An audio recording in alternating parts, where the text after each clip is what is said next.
شروع اللہ کے نام سے جو بڑا مہربان اور نہایت رحم کرنے والا ہے۔ بسم اللہ الرحمن الرحیم۔ اللہ اس انسان کو خود سلام کرتا ہے جو روزانہ عصر کی نماز کے بعد یہ سورت پڑھتا ہے۔ ایسے انسان پر روزانہ اللہ کی رحمت برستی ہے، اس کی تمام دینی اور دنیاوی مشکلات دور ہوتی ہے۔ محترم ناظرین، یہ سورت اللہ تعالیٰ کی ان بابرکت نعمتوں میں سے ہے جو اپنے دامن میں بے پناہ فیوز و برکات سمیٹے ہوئے ہے۔ یہ ایسی لازوال دولت ہے کہ جسے مل جائے اس کے دین و دنیا سنور جاتے ہیں۔ یہ سورت پڑھنے کی برکت کا اندازہ اس بات سے ہو رہا ہے کہ اللہ رب العزت یہ سورت پڑھنے والے پر خود سلام بھیجتے ہیں، اور کتنا خوش قسمت ہے وہ انسان جو بندہ جسے اللہ خود سلام بھیجتا ہو۔ حضرت عبداللہ بن عوف روایت کرتے ہیں کہ حضور نبی اکرم صلی اللہ علیہ وسلم نے فرمایا، جبرائیل علیہ السلام میرے پاس آئے اور مجھے خوشخبری سنائی کہ آپ کا پروردگار فرماتا ہے جو شخص یہ سورت پڑھتا ہے میں اس پر سلام بھیجتا ہوں، تو جو شخص یہ سورت پڑھتا ہے اللہ اس کے گناہوں کو یوں مٹا دیتے ہیں جیسے کہ پانی آگ کو بجھا دیتی ہے۔ یہ سورت اللہ کی راہ میں تلواریں چلانے اور اپنی جانیں قربان کرنے سے بھی افضل ہے۔ حضرت حذیفہ رضی اللہ تعالیٰ عنہ کا فرمان ہے، جو یہ سورت پڑھتا ہے اللہ اس کو، اس کی اولاد کو اور اولاد کی اولاد کو رنگ دیتے ہیں۔ ناظرین اکرام، اس بات میں کوئی شک نہیں کہ رسول اکرم صلی اللہ علیہ وسلم کی حیات طیبہ کے بلا شبہ بے شمار پہلو ہیں، اور بنی نوع انسان کی ہدایت اور رہنمائی کے اعتبار سے ہر پہلو اپنے اندر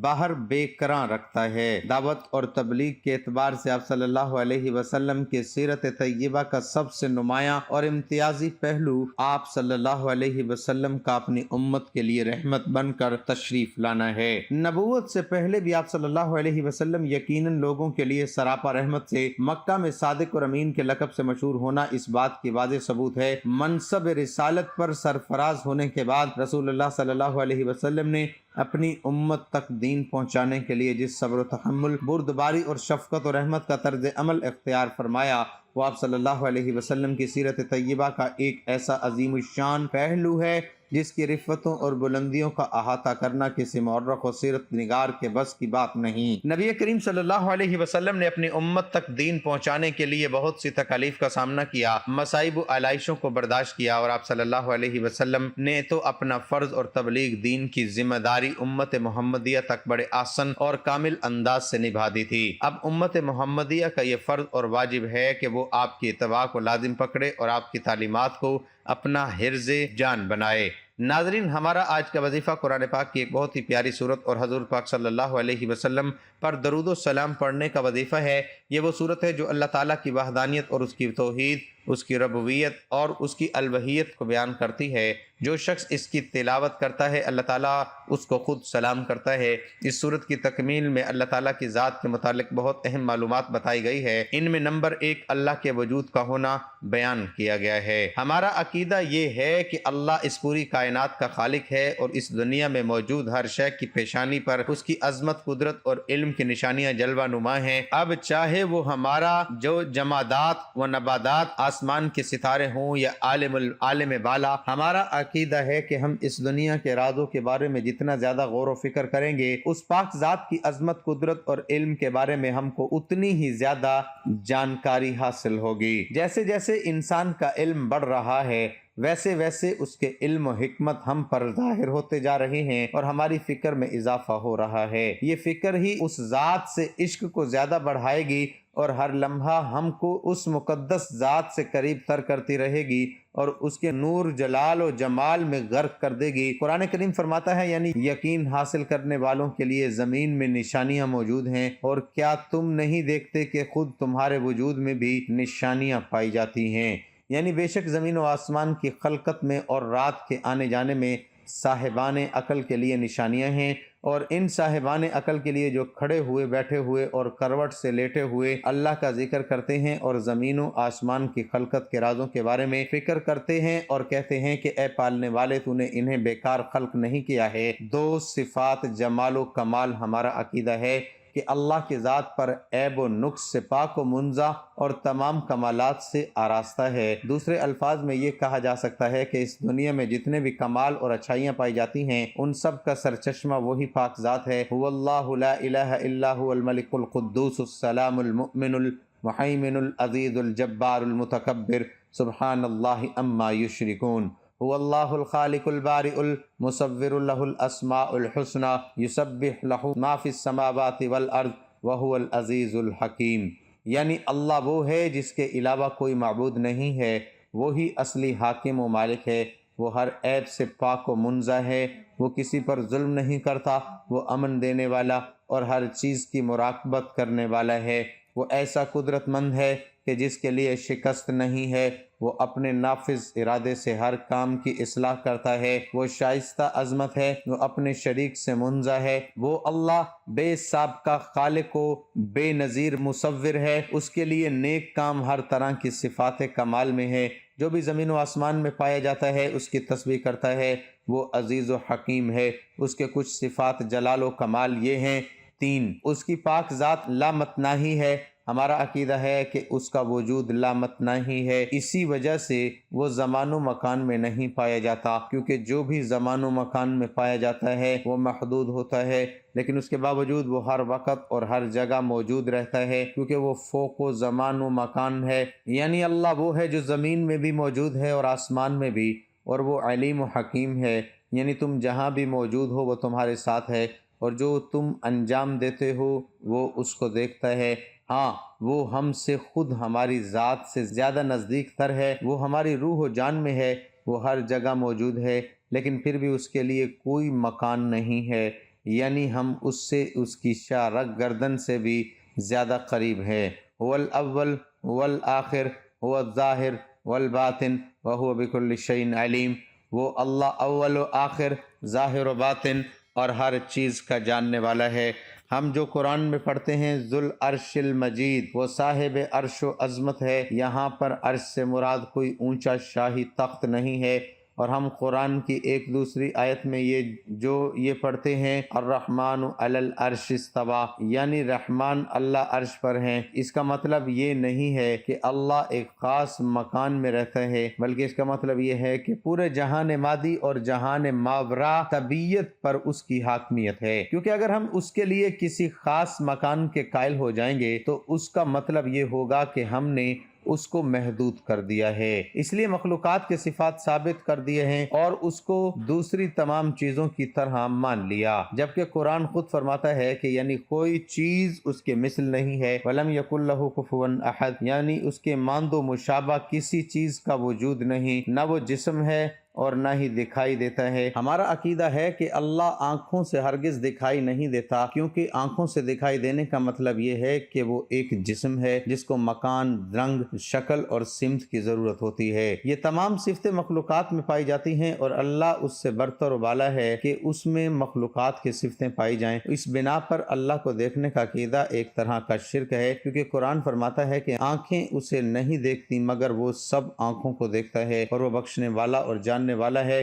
اسی وجہ سے جب بنی اسرائیل کے بہانے باز لوگوں نے جناب موسیٰ علیہ السلام سے اللہ کو دیکھنے کا مطالبہ کیا اور کہا ہم آپ پر اس وقت تک ایمان نہیں لائیں گے جب تک کھلے عام اللہ کو نہ دیکھ لیں، حضرت موسیٰ علیہ السلام اس کو کوہ طور پر لے گئے اور جب اللہ کی بارگاہ میں ان کے مطالبے کو دہرایا تو ان کو یہ جواب ملا کہ تم مجھے ہرگز نہیں دیکھ سکو گے، لیکن پہاڑ کی طرف نگاہ کرو، اگر تم اپنی حالت پر باقی رہے تو مجھے دیکھ پاؤ گے۔ اور جب ان کے رب نے پہاڑ پر جلوہ کیا تو انہیں راکھ بنا دیا اور موسیٰ بے ہوش ہو کر زمین پر گر پڑے۔ جب ہوش آیا تو عرض کیا کہ پالنے والے تو اس بات سے منزہ ہے کہ تجھے آنکھوں سے دیکھا جا سکے، میں تیری طرف واپس پلٹتا ہوں اور میں ایمان لانے والوں میں سے پہلا مومن ہوں۔ اس واقعے سے ثابت ہو جاتا ہے کہ خداوند متعال کو ہرگز نہیں دیکھا جا سکتا۔ ہمارا عقیدہ ہے کہ جن قرآنی آیات و اسلامی روایات میں اللہ کو دیکھنے کا تذکرہ ہوا ہے وہاں پر دل کی آنکھوں سے دیکھنا مراد ہے، نہ کہ چشم ظاہری سے، کیونکہ قرآن کی آیتیں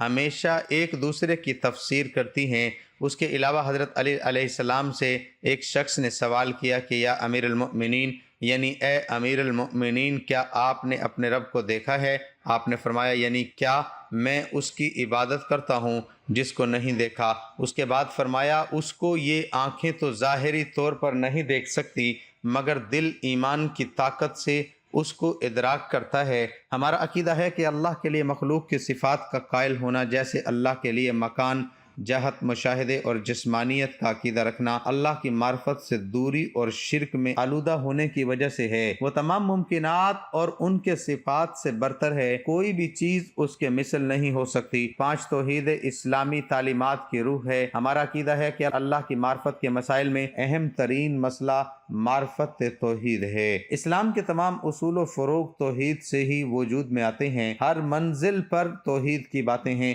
اسی وجہ سے قرآن کریم نے توحید الہی کے سلسلے میں ہر طرح کے انحراف اور شرک کو نہ بخشا جانے والا گناہ کہا ہے، یعنی اللہ شرک کو ہرگز نہیں بخشے گا، لیکن اگر شرک کے علاوہ دوسرے گناہ ہیں جس کے گناہ چاہے گا بخش دے گا، اور جس نے کسی کو اللہ کا شریک قرار دیا گویا اس نے اس پر تہمت لگائی اور ایک بہت بڑا گناہ انجام دیا۔ یعنی بتحقیق تم پر اور تم سے پہلے پیغمبروں پر وحی کی گئی کہ اگر تم نے شرک کیا تو تمہارے تمام اعمال حبط کر دیے جائیں گے اور تم نقصان اٹھانے والوں میں سے ہو جاؤ گے۔ فرشتوں کے وجود پر ہمارا یقین ہے اور ہمارا عقیدہ ہے کہ ان میں سے ہر ایک کی ایک خاص ذمہ داری ہے۔ ایک گروہ پیغمبروں پر وحی لانے پر مامور ہے، ایک گروہ انسانوں کے اعمال کو حفظ کرنے پر، ایک گروہ روحوں کی قبض کرنے پر، ایک گروہ استقامت کے لیے مومن کی مدد کرنے پر، ایک گروہ جنگ میں مومنوں کی مدد کرنے پر، ایک گروہ باغی قوموں کو سزا دینے پر، اور اس کی ایک سب سے اہم ذمہ داری اس جہان کے نظام سے متعلق ہے، کیونکہ یہ سب ذمہ داریاں اللہ کے حکم اور اس کی طاقت سے ہیں۔ لہٰذا اصل توحید افعالی اور توحید ربوبیت کے متنافی نہیں ہے، بلکہ اس پر تاکید ہے کہ ذات خدا کی حقیقت سے سب پوشیدہ ہیں۔ ہمارا عقیدہ ہے کہ اس کے باوجود کہ یہ دنیا اللہ کے وجود کی نشانیوں سے پر ہے، پھر بھی اس کی ذات کی حقیقت کسی پر روشن نہیں ہے، اور نہ ہی کوئی اس کی ذات کی حقیقت کو سمجھ سکتا ہے، کیونکہ اس کی ذات پر ہر لحاظ سے لامحدود اور ہماری ذات پر ہر لحاظ سے محدودہ، لہٰذا ہم اس کی ذات کا احاطہ نہیں کر سکتے۔ یقین جان لو اس کا ہر چیز پر احاطہ ہے، یا یہ آیت کے یعنی اللہ ان سب پر احاطہ رکھتا ہے۔ پیغمبر اسلام صلی اللہ علیہ وسلم کی ایک مشہور و معروف حدیث ہے، یعنی نہ ہم نے تیرا حق عبادت ادا کیا اور نہ حق معرفت، لیکن اس کا مطلب یہ نہیں ہے کہ جس طرح ہم اس کی ذات پاک کے علم تفصیلی سے محروم ہیں، اسی طرح علم اجمالی و معرفت سے بھی محروم ہیں، اور معرفہ اللہ کے باب میں صرف ان الفاظ پر قناعت کرتے ہیں جن کا ہمارے لیے کوئی مفہوم نہیں ہے۔ معرفت اللہ کا یہ باب ہمارے نزدیک قابل قبول نہیں ہے اور نہ ہی ہم اس کے معتقد ہیں، کیونکہ قرآن کریم اور دوسری آسمانی کتابیں اللہ کی معرفت کے لیے ہی نازل ہوئی ہیں۔ حضرت امام محمد باقر علیہ السلام نے فرمایا کہ یعنی تم اپنی فکر و فہم میں جس چیز کو بھی اس کی دقیق معنی میں تصور کرو گے وہ مخلوق اور تمہاری پیدا کی ہوئی چیز ہے جو تمہارے ہی مثل ہے، اور وہ تمہاری ہی طرف پلٹا دی جائے گی۔ امیر المؤمنین حضرت علی علیہ السلام نے معرفت اللہ کے دقیق و نازک مسئلے کو بہت سادہ و زیبا تعبیر کے ذریعے بیان فرمایا ہے، یعنی اللہ نے عقلوں کو اپنی ذات کی حقیقت سے آگاہ نہیں کیا، لیکن اس کے باوجود ضروری معرفت سے محروم بھی نہیں رکھا۔ ناظرین، آئیے اب بات کرتے ہیں آج کے وظیفے کے بارے میں، اور یہ کہ نبی کریم صلی اللہ علیہ وسلم کا پسندیدہ درود شریف کون سا تھا۔ تو جان لیجئے کہ یہ درود شریف نبی اکرم صلی اللہ علیہ وسلم کا سب سے پسندیدہ درود پاک ہے، جو ساری نفل عبادتوں سے افضل ہے۔ جو بھی شخص یہ درود پاک پڑھتا ہے تو فرشتے 3 دن تک اس کے گناہ نہیں لکھتے۔ یہ درود شریف پڑھنے والے کو نہ قبر میں مٹی کھائے گی اور نہ ہی کیڑے مکوڑے۔ جو بندہ روز ایک تسبیح درود پاک پڑھنے کو اپنا معمول بنا لے تو انشاءاللہ وہ بندہ اللہ کا اور اللہ کے نبی کا سب سے پیارا بندہ ہوگا۔ حضور نبی کریم صلی اللہ علیہ وسلم کا سب سے پیارا امتی کہلائے گا، جسے نہ صرف زمین پر پسند اور مقبول کیا جائے گا بلکہ آسمان میں بھی وہ سب کی آنکھوں کا تارا ہوگا۔ حضور نبی کریم صلی اللہ علیہ وسلم نے فرمایا کہ جو محمد پر پورے دل اور یقین سے صرف ایک بار درود پاک پڑھتا ہے تو اللہ پاک اس پر اپنی 10 رحمتیں نازل فرماتا ہے، 10 درجے بلند کرتا ہے اور 10 گناہ معاف اس کے بدلے سے معاف فرما دیتا ہے۔ تو یہ وہ درود پاک ہے جو آپ صلی اللہ علیہ وسلم کو سب سے زیادہ محبوب ہے۔ حضرت عبد الرحمن بن ابی اللہ کہتے ہیں کہ مجھ سے کعب نے حجرہ رضی اللہ تعالیٰ عنہ ملے، فرمایا کہ کیا میں تمہیں ایسا تحفہ نہ دوں جس میں نبی اکرم صلی اللہ علیہ وسلم سے سنا ہے، تو میں نے عرض کیا ضرور دیجئے، تو انہوں نے کہا ہم نے رسول اکرم صلی اللہ علیہ وسلم سے سوال کیا کہ یا رسول اللہ صلی اللہ علیہ وآلہ وسلم، آپ صلی اللہ علیہ وسلم پر یعنی اہل بیت پر ہم کس طرح درود پاک پڑھیں، کیونکہ اللہ تبارک و تعالیٰ نے ہمیں یہ تو بتا دیا کہ آپ صلی اللہ علیہ وسلم پر کیسے سلام پڑھیں۔ تو آپ صلی اللہ علیہ وسلم نے فرمایا کہ درود ابراہیمی پڑھو، جو درود پاک ہم نماز میں پڑھتے ہیں۔ تو ناظرین، ہمارے آج کے وظیفے میں بھی آپ نے سب سے پہلے حضور پاک صلی اللہ علیہ وسلم کی ذات پر درود پاک کا نذرانہ پیش کرنا ہے، اور درود پاک درود ابراہیمی ہونا چاہیے جو ہم نماز کے اندر پڑھتے ہیں۔ اللہم صلی علی محمد وعلی آل محمد کما صلیت علی ابراہیم وعلی آل ابراہیم انک حمید مجید۔ اللہم بارک علی محمد وعلی آل محمد کما بارکت علی ابراہیم وعلی آل ابراہیم انک حمید مجید۔ ناظرین، اس وظیفے میں آپ نے سب سے پہلے درود پاک جیسے بتایا گیا ہے ویسے ہی پڑھنا ہے۔ درود ابراہیمی اس کی آپ نے 100 تسبیح پڑھنی ہے۔ اس کے بعد قرآن پاک کی یہ مبارک سورت پڑھنی ہے کہ جس کو اللہ تعالیٰ بہت پسند کرتا ہے، اور اس کی تلاوت کرنے والے کو بھی اللہ تعالیٰ سلام بھیجتا ہے۔ تو ناظرین، یہ قرآن پاک کی بہت ہی پیاری اور چھوٹی سی سورت ہے۔ اوپر بتائے گئے مضمون کے مطابق اس سورت کا نام سورت اخلاص ہے۔ آپ نے اس سورت کی تلاوت کرنی ہے کیونکہ یہ سورت خالص اللہ تعالیٰ کی ذات کے لیے ہے۔ اس میں اللہ تعالیٰ کی توحید، اس کی ربوبیت، اس کی الوہیت بیان کی گئی ہے، اور یہ سورت مسلمان کے ایمان کی طاقت اور اس کا اہم جز ہے۔ ناظرین، سورت اخلاص یعنی قل هو اللہ احد اللہ الصمد لم یلد ولم یولد ولم یکن لہ کفوا احد۔ تو اس سورت کی تلاوت اس وظیفے میں ہے، آپ نے 33 مرتبہ کرنی ہے، اور اس کے علاوہ اگر آپ چاہیں تو اس کو زیادہ سے زیادہ بھی پڑھیں، کیونکہ جتنا زیادہ اس کی تلاوت کی جائے گی اللہ تعالیٰ اتنا ہی بندے سے راضی ہو جاتا ہے اور اس پر مہربان ہو جاتا ہے، اور اس کو اپنی خاص رحمت کے سائے میں محفوظ کر لیتا ہے۔ اللہ اس کے گھر سے محتاجی دور کر دیتے ہیں، اللہ اس گھر سے پریشانیوں کو دور کر دیتے ہیں، بیماریاں دور کر دیتے ہیں، آنے والی مصیبتیں بلائیں جو ہیں وہ ٹل جاتی ہیں، کیونکہ اللہ اپنے بندے کو اپنی رحمت کی چادر تلے ڈھانپ لیتے ہیں۔ تو آپ بھی اس عمل کو یعنی درود پاک کو اور سورت اخلاص کو لازمی پڑھا کریں۔ ناظرین اکرام، درود پاک پڑھنے والے کو اللہ تبارک و تعالیٰ کی رحمت و خوشنودی حاصل ہوتی ہے، دنیا کے تمام کاموں میں آسانی پیدا ہوتی ہے، اور قدم قدم پر اللہ کی مدد حاصل ہوتی ہے، تمام حاجات پوری ہوتی ہیں، حضور صلی اللہ علیہ وسلم کی شفاعت واجب ہوتی ہے، رزق کی تنگی دور ہو جاتی ہے،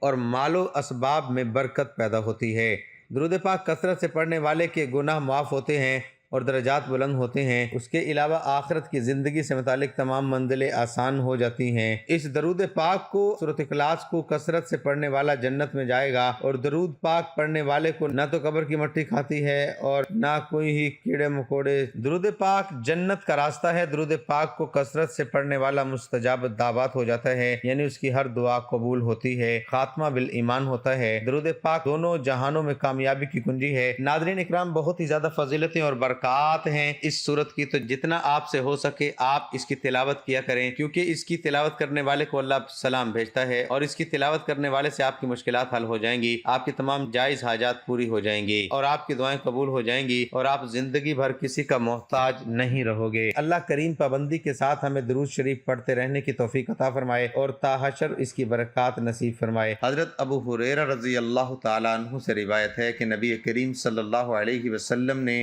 ارشاد فرمایا کہ انسان پر صدقہ واجب ہے۔ اس طرح ایک اور جملہ آپ نے ارشاد فرمایا، تم میں سے جو آدمی بھی صبح کا سورج دیکھتا ہے اس کے ہر جوڑ پر صدقہ واجب ہو جاتا ہے۔ یعنی نبی کریم صلی اللہ علیہ وسلم کے ان ارشادات کی روشنی میں ہمیں پتہ چلتا ہے کہ جیسے ہی ہم پر اگلا دن چڑھتا ہے، ہمارے جتنے بھی جوڑ ہیں، یعنی ہمارے جسم میں 360 کے قریب جوڑیں، ان تمام فہرست کا صدقہ واجب ہو جاتا ہے۔ لیکن ہم میں سے کتنے ایسے لوگ ہیں جو کہ اپنے جسم پر واجب ہونے والے اس صدقے کو دیتے ہیں؟ ہم میں سے زیادہ تر لوگ تو تب ہی صدقہ دیتے ہیں جب ہم بیمار پڑتے ہیں یا ہم پر کوئی بڑی مصیبت نازل ہو جاتی ہے۔ اس سے پہلے تو صدقہ دینے کا نہ تو ہمارے ذہن میں کوئی تصور ہوتا ہے، اور نہ ہی ہم میں سے زیادہ تر لوگ صدقہ دیتے ہیں، اور یہی وجہ ہے کہ ہماری زندگیوں میں اچانک سے مصیبتیں، پریشانیاں اور تنگی آتی چلی جاتی ہیں، اور ہمیں سمجھ نہیں آ رہا ہوتا کہ ہم زندگی میں ایسی کون سی غلطی کر رہے ہیں جس کی وجہ سے ہماری زندگی میں مسئلے اور پریشانیاں بڑھتی جا رہی ہیں، ہم پر بلائیں نازل ہوتی رہی ہیں، ہم پر رزق کی تنگی ہو رہی ہے، اور ہم مسلسل پریشانیوں کے بوجھ کے نیچے دبے جا رہے ہیں۔ اصل میں وہ وجہ ہوتی ہے صدقہ نہ دینا۔ اسلامی تعلیمات اور نبی کریم صلی اللہ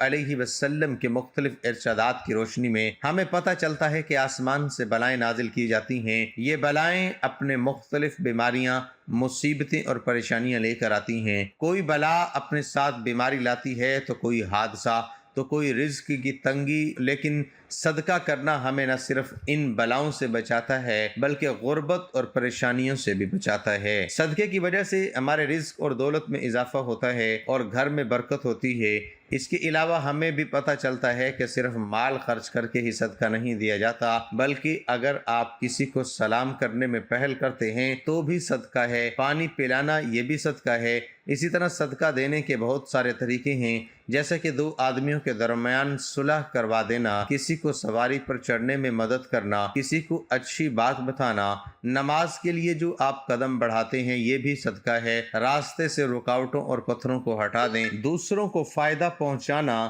کسی کو دعا دینا، کسی کو پڑھانا یا کوئی چیز سکھانا، کسی کو اچھی بات بتانا، کسی کو مسکرا کر دیکھنا، کسی مصیبت میں پھنسے انسان کی مدد کرنا، وقت نکال کر اپنے ماں باپ کے ساتھ گزارنا، کسی کی طبیعت پوچھنا، کسی کی عبادت کرنا، کسی پریشانی یا آزمائش پر صبر کرنا، نیکی کا حکم دینا اور برائی سے روکنا، کسی کو معاف کر دینا، اس کے باوجود آپ کے پاس اسے سزا دینے کا اختیار ہو، یہاں تک کہ اپنی بیوی کو اپنے ہاتھوں سے کچھ کھلانا اور اس سے پیار محبت کی باتیں کرنا بھی صدقہ ہے۔ صدقہ دینے کے بے حد فضیلت اور فوائد ہیں۔ کہا جاتا ہے کہ بے شک مومن قیامت تک اپنے صدقے کے سائے میں ہوگا۔ بے شک مسلمان ہونے کے ناطے یہ نہ صرف ہمارا ایمان ہے بلکہ عام مشاہدہ اور تجربہ بھی ہے کہ جب ہم اللہ تعالیٰ کی راہ میں خرچ کرتے ہیں، اپنی نیت صاف رکھتے ہیں اور دکھاوا نہیں کرتے، تب اللہ تعالیٰ اس نیکی کو کئی گناہ بڑھا کر ہمیں لوٹا دیتے ہیں۔